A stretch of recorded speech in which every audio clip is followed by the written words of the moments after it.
गोविंद बाबू लड़खड़ाते हुए मंदिर चले जाते हैं और वापस लौटते समय सामने पार्क की कुर्सी पर कुछ देर के लिए बैठ जाते हैं और गहरी सांस लेते हुए सोचते हैं, अभी घर तो दूर है पर चल लेंगे। खुद को विश्वास दिलाते हैं, लेकिन बुढ़ापे का शरीर विश्वास से नहीं चलता है। धीरे धीरे शरीर अपनी शक्ति और ताकत खो ही देता है। ऊपर से बीमारियां भी लग जाती है। बेटे सुभाष को कहा था कि वो मंदिर छोड़ दे, तुरंत दर्शन करके घर आ जाएंगे, पर सुभाष ने ये कहकर बात खत्म कर दी कि ऐसा भी मंदिर जाना क्या ज़रूरी है, जब जाया नहीं जाता है तो क्यों जाते हैं, घर पर ही रहा करें। अब हमारे पास इतना समय नहीं है कि मैं आपके साथ जाऊं, मुझे और भी काम रहते हैं। गोविंद बाबू चुप हो गए। बुढ़ापा क्या आता है, अपने ही बच्चे ऊंची आवाज़ में बोलने लगते हैं, अपने ही माँ बाप की इज्जत नहीं करते। बस उसी के लिए सुभाष के पास वक्त नहीं है। घर से मंदिर 10 मिनट की दूरी पर भी नहीं है। वैसे सुभाष रोज़ शाम को बेटों को घुमाने और उनके साथ क्रिकेट खेलने के लिए 1 घंटे का समय निकाल लेता है, पर अपने ही पिता के लिए 10 मिनट का भी समय नहीं है। गोविंद जी बड़ी मुश्किल से उठे और धीरे धीरे घर पहुंच गए। दरवाज़ा रुक्मणी जी ने खोला। जब हिम्मत नहीं होती है तो रोज़ मंदिर क्यों जाते हैं, कहीं गिर गए तो लेने के देने पड़ जाएंगे।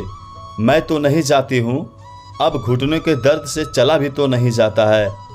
बरसों की आदत है रुक्मणी, जब तक सांस चलेगी तब तक तो मंदिर जाऊंगा। मैं घर पर दिन भर नहीं बैठ सकता हूँ। अच्छा, अब नाश्ता लाकर दे दे, बहुत भूख लगी है। वैसे बहू ने क्या बनाया है, उन्होंने आतुरता से पूछा। रुक्मणी जी कुछ जवाब नहीं देती है, चुपचाप रसोई में जाती है और 2 रोटी और अचार ला देती है। ये क्या, ठंडी रोटी? ये तो मुझसे चबाई नहीं जाएगी। कुछ गर्म नहीं है? आज क्या नाश्ता नहीं बना? हाँ, सैंडविच बने थे, पर बच्चों ने ज़्यादा खा लिए। तभी गोविंद बाबू की नज़र टेबल पर रखी प्लेट पर पड़ती है। बच्चों ने ज़्यादा नहीं खाए, उनकी मम्मी ने ज़बरदस्ती ज़्यादा खिलाने की कोशिश की और उन्होंने जूठे छोड़ दिए। वो गुस्से से बोले, हाँ जानती हूँ, पर कुछ कर नहीं सकते हैं और ना ही कह सकते हैं। अब रहना तो यहीं पर है, जैसे दिन भगवान दिखा रहा है देख लो। वैसे भी अब कितने दिन हमारे जीने के बचे होंगे। रुक्मणी जी उदास होकर बोली, पता नहीं किन जन्मों के दुष्कर्म की सज़ा मिल रही है। इस जन्म में तो हमने कभी ना किसी का बुरा सोचा, ना ही बुरा किया। गोविंद बाबू ठंडी रोटी के 2 कौर चबाते हुए बोलते हैं, लेकिन दांत ना होने की वजह से वो 2 कौर भी चबा नहीं पाते हैं और भूखे रह जाते हैं। थोड़ी देर बाद बहू राधिका रसोई में आती है और खाने की तैयारी में लग जाती है। अपने सास ससुर को देखकर मुंह बिचकाती है तो दोनों उठकर अपने कमरे में आ जाते हैं। पलंग पर बैठकर राम नाम की माला जपते हैं, पर भूखे पेट भजन भी तो नहीं होते हैं। रुक्मणी जा रसोई में जाकर मालूम कर राधिका कब तक खाना देगी, मेरे लिए गरम और नरम रोटी सिकवा देना। रुक्मणी जी रसोई में जाती है तो बहू गुस्सा हो जाती है। आपसे कितनी बार कहा है कि जब मैं खाना बनाऊं तो आप रसोई में मत आया कीजिए। आप यही चेक करने आती है ना मैं अपने पति और बच्चों के लिए क्या बना रही हूँ। वैसे भी मैं अभी इन लोगों के लिए टिफ़िन बना रही हूँ। पापा जी को तो दिन भर घर बैठ के खाना ही तो है। रोटी बनाकर रख दूंगी तो आवाज़ लगा दूंगी। अब अपनी ये रोनी सूरत लेकर अपने कमरे में जाइए, मुझे परेशान मत करो। वो भुनभुनाती हुई बोलती है। राधिका के मुंह से 2 टूक जवाब सुनकर वो वापस आ गई। शाम को बेटा सुभाष आया तो उन्होंने याद दिलाया कि उनकी डायबिटीज़ की दवाई ख़त्म हो गई है। लाया या नहीं? मम्मी, आपके काम करने के अलावा मुझे दुनिया में और भी काम है। नहीं लाया। वैसे भी 2-4 दिन दवाई नहीं खाओगी तो कुछ नहीं होगा। इस महीने बहुत खर्चे हैं, अगले महीने आ जाएगी। रुक्मणी जी का मुंह उतर जाता है। जो संतान इतनी प्रार्थनाओं के बाद हुई थी, वो क्या इसी दिन के लिए हुई थी? मैंने तो खुद की कभी परवाह ही नहीं करी थी। हमेशा सुभाष को प्यार देने में लगी रही। सुभाष किसी भी चीज़ की खाने को बोल देता था तो उसे बनाकर खिलाती थी। इसकी पढ़ाई के लिए अपना घर तक बेच दिया और किराए के मकान में आ गए। जरा सा सिर दर्द क्या हो जाता था, मैं पागल हो जाती थी। दवाई देती थी, सिर दबाती थी, घरेलू इलाज भी करती थी कि बस किसी भी तरह मेरा बच्चा ठीक हो जाए। इतनी परवाह तो एक माँ ही कर सकती है। उसी बच्चे को माँ की जरा भी परवाह नहीं है और उसके पास माँ की डायबिटीज़ की दवाई के लिए पैसे ही नहीं है। एक ही बेटा है, उसे पूरी खुशियाँ और सही परवरिश दे सकें, इसलिए दूसरे बच्चे के बारे में सोचा तक नहीं। अब वो ही बेटा बदल गया है। इसी बेटे की परवरिश के लिए अपनी इच्छाओं को मारा और इसकी हर छोटी बड़ी ख्वाहिश पूरी की। हमसे सुभाष की परवरिश में क्या गलती हो गई? रुक्मणी जी की आंखें भर आती है। वो एकटक खड़ी सुभाष को देखती रहती है। ये वही सुभाष है जो कभी मेरा आंचल नहीं छोड़ता था और आज मेरी तरफ देखता भी नहीं है। तभी सुभाष ने अपने बच्चों को आवाज़ लगाई, देखो मैं तुम दोनों के लिए फुटबॉल लाया हूँ। दोनों बेटे कम उम्र में समझदार थे। पापा हमारे पास तो फुटबॉल है, अभी वो कुछ महीने और चल जाएंगी। इससे अच्छा तो आप दादी जी की दवाई और दादाजी के लिए नई चप्पल ले आते। ये सुनते ही सुभाष आग बबूला हो गया। अब आप दोनों मेरे बच्चों के कान भर रहे हो, जरा भी शर्म नहीं है? मुझे मेरे ही बच्चों से दूर कर रहे हो। मेरे पीठ पीछे न जाने मेरे बच्चों के मेरे खिलाफ कान भरते रहते हो। बच्चों को तो नई चीज़ें पसंद होती है और वो मना कर रहे हैं। आप दोनों मुझे कभी चैन से जीने दोगे भी या नहीं? आप तो चाहते ही नहीं होंगे कि मैं अपनी पत्नी और बच्चों के साथ खुश रहूं। तुझे शर्म नहीं आती है क्या? हम दोनों से कैसी बातें कर रहा है? हम क्यों चाहेंगे कि हमारा बच्चा दुखी रहे? हम तो हर हाल में तुझे खुश रहने का आशीर्वाद ही देते हैं। जिस तरह तुझे तेरे बच्चे प्यारे हैं, हमें भी तू प्यारा है। ये बात अलग है कि तुझे अपने ही मम्मी पापा का अपमान करते हुए जरा भी शर्म नहीं आती है। हमने तो ऐसे संस्कार नहीं दिए थे।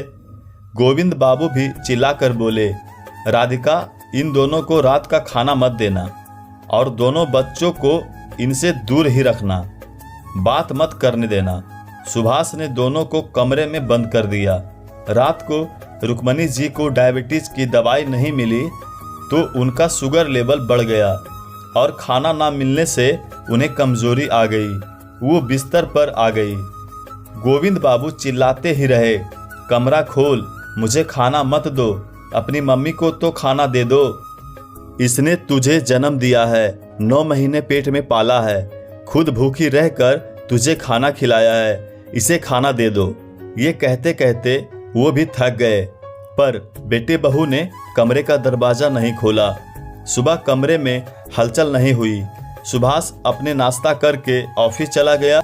बच्चे स्कूल और राधिका बाहर सहेलियों से गप्पे लड़ाने लगी। तभी पड़ोसन ने पूछा कि आज आंटी दिखाई नहीं दे रहे हैं।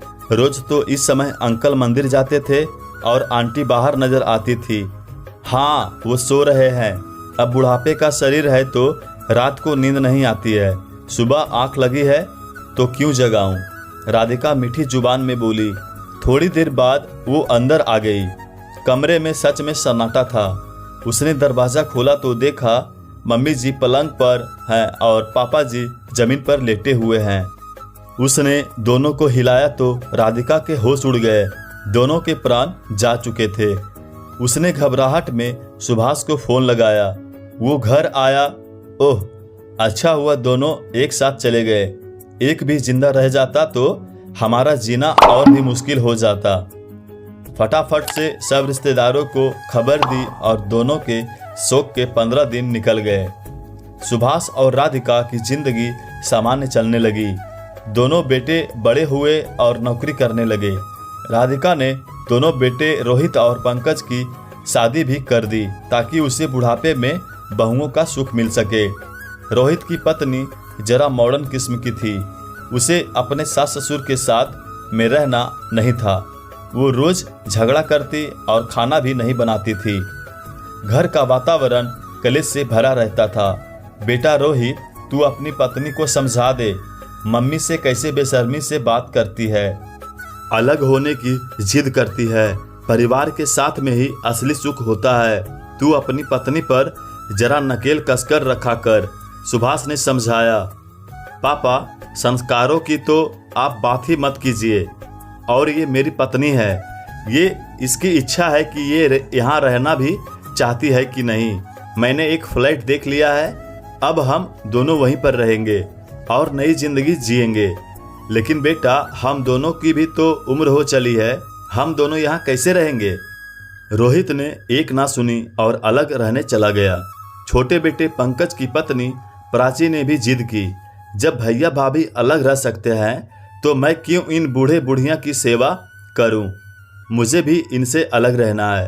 पंकज भी अलग हो गया। सुभाष की प्राइवेट नौकरी थी। रिटायरमेंट के बाद पेंशन नहीं मिलती थी। थोड़े बहुत पैसों से थोड़े दिनों तक घर चलाया। फिर जब पैसे खत्म होने लगे तो उन्होंने बेटों को फ़ोन लगाया, रोहित, हर महीने थोड़े पैसे भेज दिया कर, मेरे सारे पैसे खत्म हो गए हैं। पापा, मेरे और भी खर्चे हैं, घर परिवार है, मैं आपको पैसे भेजूंगा तो अपने परिवार को कैसे चलाऊंगा? आप पंकज से मांग लीजिए। पंकज ने भी साफ इनकार कर दिया। जब बड़े भैया नहीं दे रहे हैं तो मैं भी क्यों दूं? अब दोनों की भूखे रहने की नौबत आ गई। घर भी किराए का ही था, उसका किराया देना भी भारी हो गया। राशन का सामान भी खत्म हो चला था। धीरे धीरे घर का सामान और बर्तन बिकने लगे। सुभाष अपने बेटों को फ़ोन लगाता था पर वो उठाते नहीं थे और उन्होंने दूसरे शहर में तबादला ले लिया। राधिका के सारे गहने भी बिक गए थे। उसका शरीर भी अब बुढ़ा हो चला था। पेट तो रोटी मांगता था। वो औरों के घर में बर्तन मांजने लगी ताकि पेट भर सके। एक रात सुभाष को लकवा आ गया। अब तो दोनों की हालत खराब हो गई। मकान मालिक ने दोनों को घर से निकाल दिया। दोनों घर छोड़कर जाने लगे तो आसपास वाले बातें बना रहे थे कि अपने माँ बाप पर अत्याचार करने वाले का यही हाल होता है। उन लोगों की बातें सुनकर दोनों को अपना बुरा व्यवहार याद आने लगा। सुभाष और राधिका ने एक मंदिर में शरण ली। अब उन्हें जरा सा भी चैन नहीं मिलता था। उनके मन में पश्चाताप की अग्नि जलती ही रहती थी। उन्हें वो सारी बातें याद आती थी। वो सभी अत्याचार याद करते थे। आज उन दोनों को महसूस हुआ कि उनके बच्चों की इसमें कोई गलती ही नहीं है, क्योंकि उन्होंने वही किया जो अपने मम्मी पापा को करते हुए देखा।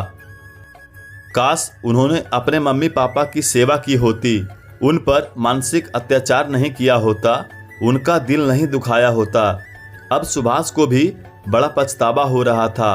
वो उनकी मौत के लिए खुद को गुनहगार मान रहा था, क्योंकि उसने ही दोनों को उस रात कमरे में बंद करवा दिया था। मैं अपना जुर्म कबूल करना चाहता हूँ। मैं चाहता हूँ कि मुझको सज़ा मिले। मैं भी आपके पाप में बराबर की भागीदार हूँ। मैं भी सज़ा भुगतने को तैयार हूँ। बेटों ने हमें ठुकरा ही दिया है। आज दोनों बेटों के होते हुए भी हम अकेले हैं। राधिका, मैं अपने बच्चों को दोष नहीं दे सकता, क्योंकि शादी के बाद मैंने वही किया था जो तुमने कहा था। अब बेटे भी तो बहू की बात मानेंगे। एक वह दिन था और एक यह दिन है।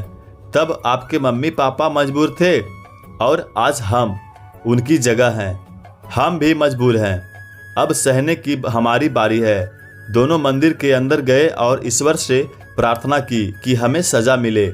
अब ये बेचैनी सहन नहीं होती है। उन्होंने सिर झुकाया और वहीं दोनों के प्राण उड़ गए। पाठकों, माँ बाप पर अत्याचार करने वाले कभी सुखी नहीं रह सकते। अपने माँ बाप का कभी अपमान मत कीजिए। उन्होंने आपको जन्म दिया है, आपको बड़ा किया है। उनकी वजह से ही आपका वजूद है। आपको कहानी कैसी लगी हमें कमेंट बॉक्स में ज़रूर बताएं और इसी तरह की पारिवारिक कहानियाँ और भी सुनने के लिए हमारे चैनल को सब्सक्राइब जरूर करें। धन्यवाद।